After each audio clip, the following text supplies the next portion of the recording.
The CEO spared no effort to recruit his ex-wife back into his company. During office hours, he secretly observed her. He saw her so hungry, she was gnawing on a steam bun. He immediately provided free 5-star lunches to all company employees. He also ordered a whole Australian lobster just for her. To win over her daughter's affection, he set up a children's playground in the office. He even paid their medical bills when her daughter fell ill. He declared that if she was willing to remarry him, he would gladly become her daughter's stepfather. Unaware colleagues, seeing the CEO's first-time special treatment of someone, assumed they shared a deep relationship. They had no idea the two had been passionately in love 5 years ago. Unexpectedly, the woman's father suddenly went bankrupt to avoid dragging down the then poor CEO. She decisively filed for divorce. She even used the most venomous words to drive him away. When she threw her wedding ring into the pouring rain, the CEO vowed he would make her regret it. With that, he turned and left without looking back, leaving her to dash into the storm. In a panic to find a ring she had just discarded, 5 years passed in the blink of an eye, and the CEO became a multi-billionaire. The woman was now only a single mother who fought for discounts even when grocery shopping. A wealthy classmate, hoping to curry favor with the CEO, intentionally invited the woman to their school reunion. When she saw the CEO approaching, she tried to escape but was called back by the socialite. The socialite assumed that since he had been abandoned by the woman back then, the CEO must hate her deeply now. She deliberately targeted women. If the woman is willing to kneel down and drink this glass of grape juice, then the rich girl will give her $3,000. The woman didn't care about the money at all. When the socialite saw her still resisting, she moved to teach her a lesson. But she accidentally stumbled into the CEO's arms. As everyone thought the woman was in big trouble, the CEO pulled out a bank card loaded with $100,000.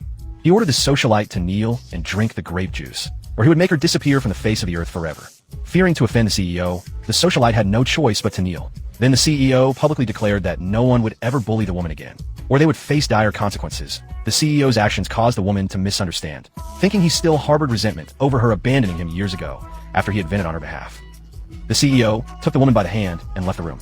Just outside, he heard her calling baby into the phone's other end. In an instant, his heart tightened. He grabbed her hand and demanded to know who was on the line. The woman said her affairs were none of his business, and since they were divorced, they should keep their distance.